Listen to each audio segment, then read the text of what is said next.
Hello guys, welcome all. एक बार आप सभी का फिर से स्वागत है हमारे चैनल सीख फॉर गोल में। और कैसे हुए हैं आप सब लोग? आशा करता हूँ सभी लोग अच्छे होंगे और अच्छे से स्टडी कर रहे होंगे। और 2 दिन से क्लास नहीं हो पाई है, कुछ प्रॉब्लम थी इस वजह से। तो चलिए आज की क्लास को हम शुरू करते हैं। और जैसा कि आपको पता है कि हम सिलॉग्स, हमारा टॉपिक चल रहा है, 2 क्लास सिलॉग्स की हम कंप्लीट कर चुके हैं। जिसमें फर्स्ट क्लास में मैंने आपको बेसिक्स के बारे में बताया था, कुछ क्वेश्चंस कराए थे। और सेकंड क्लास में मैंने आपको ईदर और सिलॉजिज्म को हम कैसे पहचानते हैं वो मैंने आपको कराया था। अब जो आज हमारी थर्ड क्लास होने वाली है, सिलॉजिज्म का थर्ड पार्ट, वो ओनली फ्यू, आ फ्यू और ओनली, जो आजकल न्यू टाइप के सिलॉग्स आ रहे हैं एग्जाम में, मैंने आपको बताए थे कि आप एसबीआई या आईबीपीएस या फिर आरबीआई या बैंकिंग कोई भी एग्जाम हो जाए, या फिर एसएससी में भी आजकल ओनली फ्यू के क्वेश्चंस जो हैं वो आने लगे हैं, क्योंकि एसएससी भी धीरे धीरे बैंकिंग के पैटर्न पे जा रहा है। और रेलवे में बहुत कम आते हैं, बट कभी कभी एक आध क्वेश्चन आ जाता है ओनली फ्यू, आ फ्यू या ओनली सिलॉजिज्म का। तो ओनली फ्यू, आ फ्यू और ओनली होता क्या है, पहले मैं आपको ये समझाऊंगा, उसके बाद इसके ऊपर हम कुछ क्वेश्चंस करेंगे। और मैं आपको थोड़ा सा बता देता हूँ पहले, सिलॉग्स हम कितना करने वाले हैं। इतना मैं आपको करा दूंगा कि आप अगर इसकी प्रैक्टिस कर लें तो आप किसी भी एग्जाम में, आगे आने वाले किसी भी एग्जाम में आपको प्रॉब्लम नहीं होने वाली। क्योंकि मेन चीज़ होती है कंसेप्ट समझना। अगर आपको एक बार कंसेप्ट समझ में आ गया तो आप कितना बड़े से बड़ा क्वेश्चन आ जाए, कैसा भी क्वेश्चन आ जाए, आप उसको क्रैक कर लेंगे। बट अगर कंसेप्ट समझ में नहीं आया तो उसको क्रैक करना थोड़ा मुश्किल हो जाएगा, क्योंकि ओनली फ्यू, आ फ्यू और ओनली में बच्चे बहुत ज़्यादा कन्फ्यूज होते हैं। कोई कहता है कि ओनली फ्यू सम का पेयर बनाता है, कोई कहता है सम प्लस सम नॉट का पेयर बनाता है, कोई कहता है आ फ्यू में ओनली सम होता है, कोई कहता है सम नॉट भी होता है, कोई कहता है ओनली समझ में नहीं आता मुझे। तो वो मैं आज आपको सारी चीज़ें समझाने वाला हूँ कि क्या ओनली फ्यू होता है, क्या आ फ्यू होता है, क्या ओनली होता है, तो इन चीज़ का मतलब क्या होता है, उसके बाद क्वेश्चंस में किस तरीके से अप्लाई होता है वो हम देखेंगे। और इसके बाद जो हमारी फोर्थ क्लास होगी सिलॉजिज्म के ऊपर, फोर्थ पार्ट में हम क्या करेंगे, फोर्थ पार्ट में हम लोग करेंगे थोड़े एडवांस लेवल के सिलॉजिज्म, जिसमें नेगेटिव स्टेटमेंट आती है।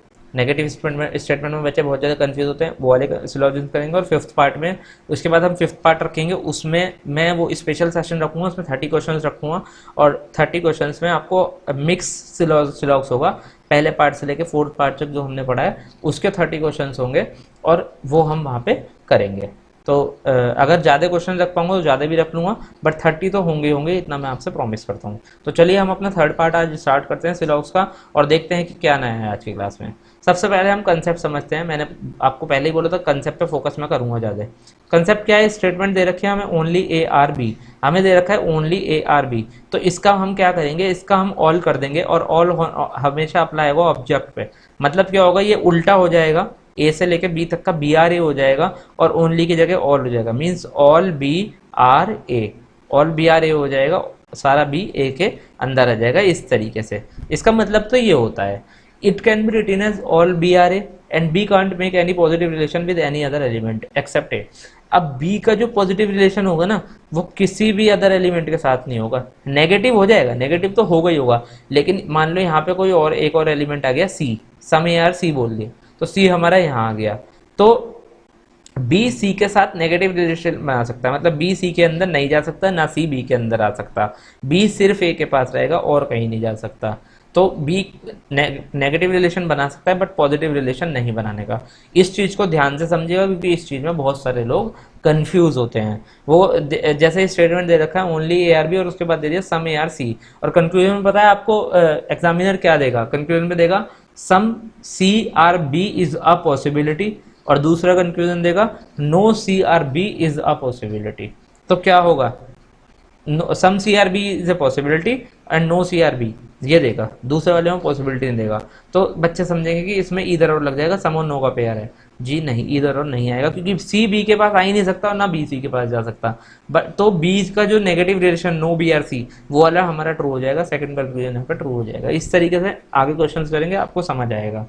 तो जैसे मैंने यहाँ पे लिखा है, B can't make any positive relation with any other element except A, को छोड़ के किसी भी अदर एलिमेंट के साथ पॉजिटिव रिलेशन बी का नहीं बनने का। Negative can be possible, negative possible हो सकता है, सही है। ओनली अ फ्यू क्या होता है, ओनली अ फ्यू में सम प्लस सम नॉट का पेयर बनता है। मतलब जैसे उसने कह दिया only, only a few A are B, तो ए सम ए बी का पार्ट होगा और सम कुछ ए नहीं होगा, सम प्लस सम नॉट का रिलेशन बनेगा। आ फ्यू एंड, अगर ओनली नहीं दिया, आ फ्यू और फ्यू दिया है, तो उस केस में सम का रिलेशन बनता है। कैसे बनता है, क्वेश्चन में कैसे इस्तेमाल करना है वो हम देखेंगे अब आगे। तो चलिए चलते हैं अपने फर्स्ट क्वेश्चन पे। हमारा फर्स्ट क्वेश्चन की स्टेटमेंट क्या है, स्टेटमेंट रीड करते हैं। स्टेटमेंट है ओनली अभी इज अल्पा। मैंने क्या बताया था, ओनली होगा तो ये उल्टा हो जाएगा और ऑल हो जाएगा। मीन्स क्या हो जाएगा, ऑल अल्पा इज अभी। ये अल्पा है और ये हमारा अभी है, सारा अल्पा अभी के अंदर आ गया। उसके बाद ओनली ये फ्यू अभी इज रुचि। फ्यू अभी जो है वो रुचि होगा। मैंने आपको बताया था सम प्लस सम नॉट का रिलेशन बनेगा, तो इसलिए मैंने यहाँ पे सम नॉट दिखाने के लिए एरो बना दिया कि कुछ सम का तो रिलेशन ऐसे हमने दिखा दिया, सम नॉट का कैसे दिखाएंगे, एरो से दिखा देंगे, क्योंकि दो दो डायग्राम हम नहीं बनाने के, इतना टाइम हमारे पास एग्जाम में नहीं होता है, याद रहे उसके लिए हमने एरो बना दिया। उसके बाद few Ruchi is Ram. Few का मैंने आपको क्या बताया था कि फ्यू में क्या यूज होता है, फ्यू में बनता है सम का रिलेशन, फ्यू रुचि बन जाएगा हमारा राम। अब हम अपने चेक करेंगे कंक्लूजन, हमारा डायग्राम बन के तैयार हो गया। अब अपना कंक्लूजन चेक करेंगे, कंक्लूजन क्या बोल रहा है। कंक्लूजन बोल रहा है some alpha is Ram, some alpha is Ram. Alpha क्या था, ओनली अभी इज अल्फा, मतलब अल्फा सिर्फ अभी के पास रहेगा और कहीं नहीं जाने का। मैंने आपको बताया था ना कंसेप्ट में ए बी वाला पार्ट की, और अल्फा जो है किसी और से पॉजिटिव रिलेशन नहीं बनाने का, नेगेटिव बना लेगा। तो यहाँ दिखा रहा है positive, some alpha is Ram, तो ये हमारा गलत हो जाएगा। Second conclusion some Ruchi is Abhi, ये रुचि है ये अभी है। अब क्या है, सम रुचि इज अभी तो है ऑलरेडी है, क्योंकि सम प्लस सम नॉट का रिलेशन था यहाँ पे, तो सम रुचि इज अभी वाला ये वाला हमारा ट्रू हो जाएगा। तो हमारा आंसर क्या हो जाएगा, only two follows, option number B. देखा, इतना घबराते हैं बच्चे इन क्वेश्चन से और इतने इजी क्वेश्चन आते हैं एग्जाम में। आपको एग्जाम में हु बहू पीओ का एग्जाम देने जाएंगे, हु बहू ऐसी क्वेश्चन मिलेगा, बस स्टेटमेंट चेंज हो जाएंगी, 3 स्टेटमेंट मिलेगी, 2 कंक्लूजन मिलेंगे, और ओनली, ओनली फ्यू और फ्यू यही होगा। सम दे सकते हैं, सम नॉट दे सकते हैं, कुछ भी दे सकते हैं, बट आपको करना ऐसी है, कंसेप्ट एक बार समझ लीजिए, कंसेप्ट में कोई चेंज नहीं करना, क्वेश्चन में कितना ही चेंज कर लीजिए, कंसेप्ट वही यूज करिए, आपका आंसर सही आएगा बिल्कुल। चलिए बढ़ते हैं अब अपने नेक्स्ट क्वेश्चन पे। हमारा नेक्स्ट क्वेश्चन क्या है, नेक्स्ट क्वेश्चन है हमारा only a few A is B. मैंने क्या बताया था, ओनली अ फ्यू में सम प्लस सम नॉट का रिलेशन बनता है, तो मैंने एरो से सम नॉट का रिलेशन यहाँ पे शो कर दिया। ओनली फ्यू इज बी बन गया हमारा। उसके बाद some B is C, some B C हो गया। उसके बाद only C is D, only C is D मैंने क्या बताया था, ओनली में ये उल्टा हो जाएगा, ये ऑल हो जाएगा, तो ऑल डी इज सी, तो सारा डी सी के अंदर आ जाएगा। और ये डी जो होगा ये किसी से पॉजिटिव रिलेशन नहीं बनाएगा। मैंने बताया था ओनली के केस में, देखो स्टेटमेंट से ही पता लग रहा है, ओनली सी इज डी, मतलब सी डी जो होगा वो ओनली सी होगा और कोई नहीं होगा। इसने कह दिया only C is D, only C is D. इस स्टेटमेंट को बार बार रीड किया, only C is D, only C is D, only C is D, mind में पढ़िए उसको, only C is D, only C is D होगा तो रिलेशन किसी और के साथ नहीं बनने का, सिर्फ ओनली सी के साथ बनेगा पॉजिटिव, और किसी के साथ पॉजिटिव रिलेशन नहीं होगा। अब हम अपने कंक्लूजन चेक करते हैं कि कंक्लूजन हमारा क्या क्या रहा है। फर्स्ट कंक्लूजन है some A are not B, some A are not B, few A B मैंने बताया था, only a few A is B, some plus some not का रिलेशन बनेगा, सम होगा सम नॉट भी होगा, तो some A are not B हमारा ट्रू हो जाएगा। उसके बाद ये कह रहा है all D can be A, ये तो डायरेक्ट ही गलत हो जाएगा, क्योंकि मैंने पहले ही बता दिया डी पॉजिटिव रिलेशन सी के साथ बनाएगा और किसी के साथ नहीं बनाने का। तो हमारा आंसर क्या हो जाएगा, option number A, conclusion only one follows. ठीक है, देखो ऐसा ही क्वेश्चन आपको एग्जाम में मिलने वाला है, कुछ चेंजेस नहीं होने वाले क्वेश्चन में। 3 स्टेटमेंट मिलेंगे, 2 कंक्लूजन मिलेंगे। मेरे पे आप बंद करके भरोसा कीजिए और एग्जाम दे के आइए। ना आपको ऐसा एग्जाम में पेपर में मिले तो आप मुझसे आके बताइएगा, जो आप कहेंगे वो करूँगा। ऐसे ही हूबहू क्वेश्चन मिलेगा एग्जाम में। तो चलिए नेक्स्ट क्वेश्चन देखते हैं हम। Only a few iPhone are good, few, only a few में सम प्लस सम नॉट का रिलेशन बनता है। मैंने यहाँ पे एरो से सम नॉट का रिलेशन, ये आईफोन हो गया और ये हमारा गुड हो गया। उसके बाद some good are Samsung, some good हमारे सैमसंग हो गए।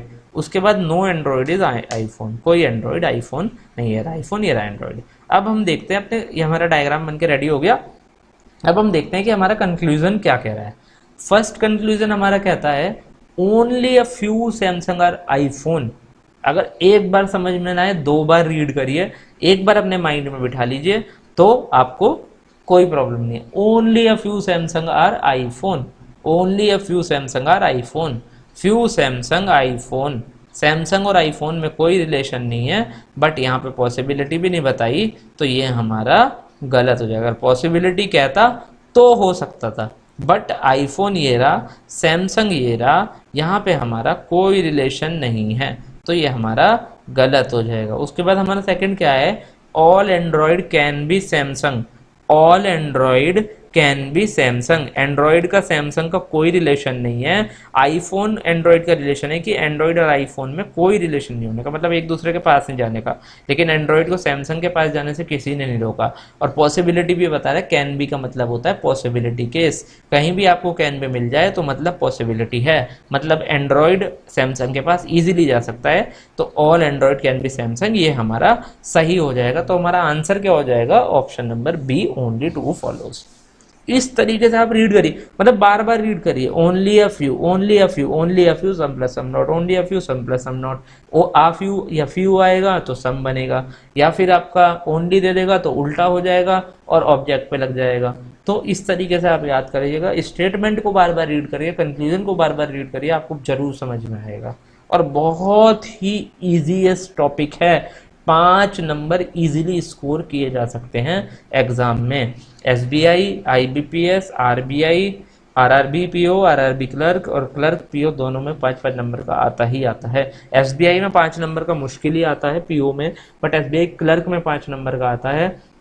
और आईबीपीएस पीओ, आईबीपीएस क्लर्क में भी प्री में 5 नंबर का आता है। और आरआरबी पीओ, आरआरबी क्लर्क में भी 5 नंबर का आता है। और जब आप एसएससी वगैरह का भी देने जाएंगे तो वहाँ पे भी 2 या 3 क्वेश्चन मिलते हैं, उनमें से एक क्वेश्चन ऐसा आजकल आने लगा है सीजीएल के एग्जाम में, थोड़ा सा कंफ्यूजन में डालने के लिए। बैंकिंग वाले बच्चों को तो हैबिट होती है, बट एसएससी वाले बच्चों को ऐसे क्वेश्चन करने की हैबिट नहीं होती। तो एसएससी वालों से भी, जो भी एसएससी की प्रिपरेशन कर रहे हैं, रेलवे की प्रिपरेशन कर रहे हैं, वो सब लोग हैबिट डालिए ऐसे क्वेश्चन को भी करने की, क्योंकि इससे आपकी मेंटल पावर बढ़ेगी और एग्जाम में ऐसे क्वेश्चन आए तो आपको प्रॉब्लम नहीं आने की। तो चलिए हम देखते हैं अपना नेक्स्ट क्वेश्चन क्या है। नेक्स्ट क्वेश्चन है, only a few states is country. तो बनाते हैं, few states is country, some plus some not का रिलेशन बनेगा, ओनली अ फ्यू है तो मैंने एरो से सम नॉट का दिखा दिया। उसके बाद some country is city, some country हमारी सिटी हो गई। उसके बाद ऑल सिटी इज विलेज, सारा सिटी हमारा विलेज हो गया। अब हम देखते हैं अपने कंक्लूजन पे जाते हैं, हमारा डायग्राम बन के रेडी हो गया। अपने कंक्लूजन चेक करते हैं। कंक्लूजन क्या है, all country can be city, can be आ गया, पॉसिबिलिटी केस है। कंट्री ये रहा, सिटी ये रहा, क्या सारा कंट्री सिटी के पास जा सकता है? आप देख के बताइए, अगर सारा कंट्री सिटी के पास जाएगा तो इसने कहा था सम कंट्री इज सिटी, अगर इसको दूसरी तरीके से भी बनाएं तो सम कंट्री सिटी होगा, मतलब कंट्री का कुछ पार्ट सिटी होगा, सिटी कंट्री के अंदर आ सकता है लेकिन सारा कंट्री सिटी के अंदर नहीं जा सकता। सिटी आ सकता है कंट्री के अंदर लेकिन कंट्री सिटी के अंदर नहीं जा सकता, क्योंकि सम कंट्री सिटी है। अगर कंट्री सिटी के अंदर जाएगा तो ऑल कंट्री सिटी हो जाएगा, हमारा स्टेटमेंट रॉन्ग हो जाएगा। सम कंट्री सिटी अगर ये बोलता कि all city can be city, all city can B country, तो सिटी आ जाता, क्योंकि फिर होता सम कंट्री सिटी, यहाँ बनता अंदर पूरा सम कंट्री सिटी हो जाता उससे। तो इस तरीके से हम बना सकते थे, बट यहाँ पे उल्टा है तो ये हमारा रॉन्ग हो जाएगा। उसके बाद क्या कह रहा है, all states can be country, can B है, पॉसिबिलिटी केस है, सारा स्टेट कंट्री के अंदर आ जाए, सारा स्टेट कंट्री के अंदर आ जाए, तो वो तो आ ही नहीं सकता, क्योंकि स्टेट और कंट्री का सम प्लस सम नॉट का रिलेशन है, ये तो सारा जा ही नहीं सकता किसी भी केस, किसी भी कीमत पे। तो हमारा ये भी रॉन्ग हो जाएगा। तो हमारा आंसर क्या हो जाएगा, option D, neither only one follows. एक minute, all country can be city, हाँ हम देखते हैं इस वाले पार्ट को, कंट्री सिटी के अंदर जा सकता है। सॉरी यहाँ पे कुछ आंसर में मिस्टेक हुई है, इसका आंसर नीदर होगा, तो आप जो है आंसर सही कर लीजिएगा। यहाँ पे ये नीदर होगा इसका आंसर, इसको सही कर लीजिएगा, क्योंकि हम देखते हैं all country can be city, country ये रहा, सिटी ये रहा, अगर हम कंट्री को सिटी के अंदर ले जाएंगे तो सम कंट्री सिटी नहीं रह जाएगा, फिर ये चेंज ही हो जाएगा, ऑल कंट्री सिटी हो जाएगा फिर तो। बट यहाँ पॉसिबिलिटी केस है, हाँ सॉरी मेरी गलती है, यहाँ पॉसिबिलिटी केस है, डेफिनेट नहीं है, पॉसिबिलिटी बना है, तो पॉसिबिलिटी हो सकती है जहाँ दो हमारे जो एलिमेंट्स होते हैं उनके अंदर कोई रिलेशन नहीं होता, तो वहाँ पे पॉसिबिलिटी हमारी ट्रू हो जाती है। तो यहाँ पॉसिबिलिटी केस है, सही हो जाएगा। और all states can be country, ये तो हो ही नहीं सकता, ये स्टेट से कंट्री है, क्योंकि यहाँ तो सम प्लस सम नॉट का रिलेशन है, तो वो तो हो ही नहीं सकता। सॉरी मेरी मिस्टेक थी, तो यहाँ पे आंसर ओनली वन फॉलोज ही होगा, क्योंकि यहाँ पे कैन बी है, पॉसिबिलिटी केस है, इसलिए ट्रू हो जाएगा। अब अपना नेक्स्ट स्टेटमेंट देखते हैं हम, नेक्स्ट क्वेश्चन क्या है, only a few glasses are frame, few only a few glasses are frame, arrow से मैंने सम नॉट का रिलेशन बता दिया। उसके बाद only a few frames are metal, only a few frames metal, arrow से मैंने सम प्लस सम नॉट का रिलेशन बता दिया। उसके बाद some glasses are block, some glasses जो है वो ब्लॉक है। ये तो हमारा हो गया डायग्राम बन के रेडी। अब हम देखते हैं अपने कंक्लूजन्स। हमारे कंक्लूजन्स क्या है? Some blocks are metal, some blocks metal. अगर ये कहता ब्लॉक और मेटल में कोई रिलेशन नहीं है तो ये तो डायरेक्टली रॉन्ग हो जाएगा। अगर ये कहता पॉसिबिलिटी तो ट्रू हो जाता क्योंकि कोई रिलेशन नहीं है, बट यहाँ कोई रिलेशन ही नहीं बनना और ये डायरेक्ट डेफिनेट स्टेटमेंट बता रहा है तो ये रॉन्ग हो जाएगा। उसके बाद few frames R block, few frames R block, ये भी नहीं हो सकता अगर क्योंकि ब्लॉक का रिलेशन ओनली ग्लास के साथ दिखाया है और किसी के साथ नहीं बताया है। सिर्फ हम इसको ग्लास में बना सकते हैं अभी, लेकिन अगर ये पॉसिबिलिटी होती तो इसको यहाँ हम कह सकते थे ये भी हो सकता था और ये भी हो सकता था ट्रू। तो हमारा यहाँ पे कोई सा ट्रू नहीं है, दोनों रॉन्ग है, तो हमारा आंसर हो जाएगा option number D, neither one nor to follows. Option number D यहाँ पे हमारा आंसर होगा, ये आपके सामने। ठीक है, ये क्वेश्चन आपकी समझ में आया होगा। नेक्स्ट चलते हैं। नेक्स्ट हमारा क्वेश्चन है सम मैनेजर आर टीचर, ये सॉरी मैनेजर होगा, इसको सही कर लेना। सम मैनेजर आर टीचर, ठीक है। Some teacher are not clerk, कुछ टीचर क्लर्क नहीं। देखो मैंने इसे किस तरीके से बनाया है, कुछ सम पार्ट क्लर्क नहीं होगा, बाकी के बारे में पता नहीं, बाकी हो भी सकता है नहीं भी हो सकता, पॉसिबिलिटी है उसमें। Only a few clerk are pilot, only a few clerk pilot है, यहाँ पे सम प्लस सम नॉट का रिलेशन होगा क्लर्क और पायलट में, क्योंकि ओनली अ फ्यू है। ये हमारा डायग्राम बनकर रेडी हो गया। अब देखते हैं some pilot are not clerk, conclusion में जाते हैं। Some pilot are not clerk, कुछ पायलट जो हैं वो क्लर्क नहीं हैं। अब इस केस में थोड़ा सा बच्चे कंफ्यूज होंगे। कंफ्यूज क्यों होंगे? थोड़ा सा बच्चे इसलिए कंफ्यूज होंगे कि आपने तो कहा था क्लर्क और पायलट का सम प्लस सम नॉट का रिलेशन होगा, लेकिन वो क्लर्क की तरफ से होगा, पायलट की तरफ से नहीं होगा। सम का रिलेशन तो वाइस वर्सा होता है, लेकिन सम नॉट का रिलेशन वाइस वर्सा नहीं होता। सम का रिलेशन मैंने आपको बताया था कि उल्टा भी कर सकते हैं, लेकिन अगर ये कहता सम पायलट और क्लर्क तो सही हो जाता। ये कह रहा सम पायलट आर नॉट क्लर्क तो सही नहीं होगा, क्योंकि इधर की तरफ से सम नॉट का रिलेशन इधर की तरफ से क्लर्क की तरफ से पायलट का, पायलट की तरफ से क्लर्क की तरफ नहीं है, तो नेगेटिव रिलेशन में फॉल्स हो जाता है, तो ये गलत हो जाएगा। उसके बाद हमारा सेकंड कंक्लूजन क्या है? सम क्लर्क आर नॉट पायलट। अब ये कह रहा है सम क्लर्क आर नॉट पायलट, ये हमारा सही हो जाएगा। यहाँ पे पायलट क्लर्क था, यहाँ पे क्लर्क पायलट था, ये हमारा सही हो जाएगा। क्लर्क की तरफ से पायलट का तो कोई रिलेशन नहीं है, बट पायलट की तरफ से होगा तो वो गलत हो जाएगा। इस चीज़ को ध्यान रखना, ऐसी स्टेटमेंट कंफ्यूज करने वाली जो नेगेटिव स्टेटमेंट होती है एग्जाम में आती हैं। वैसे नेगेटिव स्टेटमेंट के ऊपर मैं अलग से क्लास लूँगा, उसमें नेगेटिव स्टेटमेंट के क्वेश्चन इस तरीके के भी कराऊंगा, तो आपको हैबिट हो जाएगी किस तरीके से करना है। तो इसका आंसर हमारा हो जाएगा only two follow, option number B.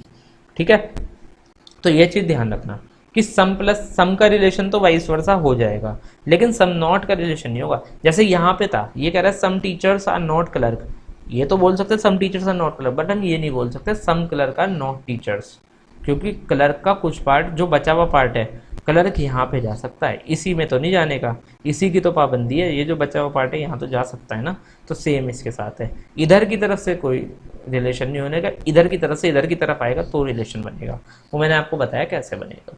ठीक है, देखते हैं हम अपना नेक्स्ट क्वेश्चन। नेक्स्ट क्वेश्चन है हमारा only book or pencil. Only book or pencil, मैंने क्या कहा था, ओनली में इसको उल्टा कर देंगे और ये ऑल हो जाएगा, तो all pencil are book. No book are cat, कोई बुक कैट नहीं है। ये हमारा स्टेटमेंट थी दो। अब हम देखते हैं इसका कंक्लूजन क्या है। हमारा डायग्राम बनकर रेडी हो चुका है। कंक्लूजन है some book are cat, some book cat, कुछ बुक कैट हो सकती है पॉसिबिलिटी के साथ, लेकिन यहाँ डेफिनेट है तो गलत हो जाएगा।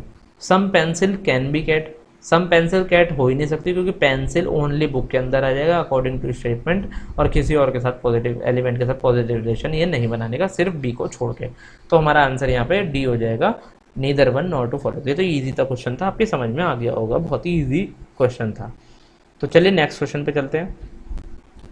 Only a few school are college, हम बनाते हैं only few school are college, ये एरो से मैंने सम नॉट का रिलेशन बनाया, सम प्लस सम नॉट का रिलेशन बनेगा। Only a few college are university, few college are university, यहाँ से सम प्लस सम नॉट का रिलेशन बता दिया मैंने। नो यूनिवर्सिटी इज ऑफिस, कोई यूनिवर्सिटी ऑफिस नहीं है। ये तो हमारा हो गया डायग्राम बनके रेडी हमारी स्टेटमेंट से। अब हम देखते हैं कंक्लूजन। कंक्लूजन क्या है? Some school can be university, school और यूनिवर्सिटी में कोई रिलेशन नहीं है। अगर इस स्कूल को हम ऐसे बना दें तो ये यूनिवर्सिटी के अंदर भी रहेगा, इसका सम प्लस सम नॉट का रिलेशन कॉलेज के साथ भी रहेगा, तो हमारा स्कूल यूनिवर्सिटी के अंदर जा सकता है। सम पार्ट कोई पाबंदी नहीं है, सही हो जाएगा। Some college can be office, some college ये ऑफिस है, ऑफिस का रेस्ट्रिक्शन सिर्फ यूनिवर्सिटी के साथ है, कॉलेज के साथ नहीं है। तो कॉलेज का कुछ पार्ट ऑफिस में जा सकता है, कोई पाबंदी नहीं, क्योंकि कोई रिलेशन नहीं है। और कैन बी का केस है, पॉसिबिलिटी केस है, तो सीधा सीधा हमारा आंसर ट्रू हो जाएगा। यहाँ पे हमारा आंसर क्या हो जाएगा, both 1 and 2 follows option number ई। तो इस तरीके के क्वेश्चन भी आपको एग्जाम में मिलेंगे। चलिए नेक्स्ट क्वेश्चन देखते हैं। तो यहीं तक थी आज की क्लास, ये हमारा लास्ट क्वेश्चन था। मैंने आपको बताया था कि क्वेश्चंस पे ज़्यादा फोकस नहीं करूँगा। आप क्वेश्चंस कहीं से भी ले लीजिए, गूगल से ले लीजिए, किसी और भी बहुत सारी साइट है, कहीं से भी आप क्वेश्चन लीजिए, किसी बुक से कीजिए, कहीं से भी करिए, बट प्रैक्टिस कीजिए। मैंने आपको कंसेप्ट एक बार बता दिया, आप अब कहीं से भी प्रैक्टिस करिए, कोई सी भी क्वेश्चन उठा सकते हो। अगर वहाँ पे कंसेप्ट ना लग रहा हो तो आप मुझे बताना, फिर मैं आपकी प्रॉब्लम को सॉल्व करूँगा। बट अभी मैंने आपको ओनली फ्यू, ईदर और बेसिक, ये 3 बताया है। अब जो हमारा नेक्स्ट 2 क्लास होंगी वो थोड़ी एडवांस लेवल की क्लास होंगी। तो आप, मैं एक दिन का गैप दे रहा हूँ आपको, कल का गैप है आपके पास, आज रात तक का टाइम है, परसों मैं नेक्स्ट क्लास लेके आऊँगा। तो आपको गैप मिल रहा है और एक दिन का पूरा और थोड़ा आज का टाइम, आप उसमें जितनी प्रैक्टिस कर सकते हैं करिए। क्योंकि जो फोर्थ और पार्ट 4 और पार्ट 5 होगा सिलॉक्स का, वो एडवांस लेवल होगा, वो तभी समझ में आएगा जब आपके ये कंसेप्ट क्लियर होंगे। अगर ये कंसेप्ट आपके क्लियर नहीं होंगे तो आपको वहाँ पर प्रॉब्लम आ जाएगी। तो इसलिए कह रहा हूँ कि प्रैक्टिस करके आइएगा ज़्यादा से ज़्यादा। अगर किसी के पास नहीं है कुछ प्रैक्टिस के लिए, तो वो मुझे कमेंट बॉक्स में टाइप करके बता देना, मैं उसको प्रैक्टिस के लिए प्रोवाइड करा दूंगा क्वेश्चन। इतना कर सकता हूँ मैं, अगर आपके पास नहीं है तो। चैनल को विजिट करने के लिए और वीडियो को देखने के लिए आपका बहुत बहुत धन्यवाद। प्लीज़ लाइक, शेयर, कमेंट और सब्सक्राइब जरूर कीजिएगा। और आपको अगर पसंद आ रहा है तो लाइक कीजिए, कमेंट भी कीजिए, शेयर भी कीजिए, जिससे ज़्यादा से ज़्यादा लोग हमसे जुड़ सकें। और अगर नहीं पसंद आया तो आप डिसलाइक भी कर सकते हैं, बट डिसलाइक करने के बाद, जैसा कि मैं हर बार कहता हूँ, कि कमेंट बॉक्स में रीज़न ज़रूर बताइएगा कि उसका रीज़न क्या है डिसलाइक करने का। देन उसके बाद सब्सक्राइब कीजिएगा और बेल आइकन को क्लिक कर दीजिएगा, जिससे आपको टाइम टू टाइम मेरी क्लास की नोटिफिकेशन मिलती रहे। Bye bye, take care all, thank you very much. And आप सब अपना ध्यान रखिए, कोरोना में अपनी फैमिली का भी ध्यान रखिए। Bye bye, take care.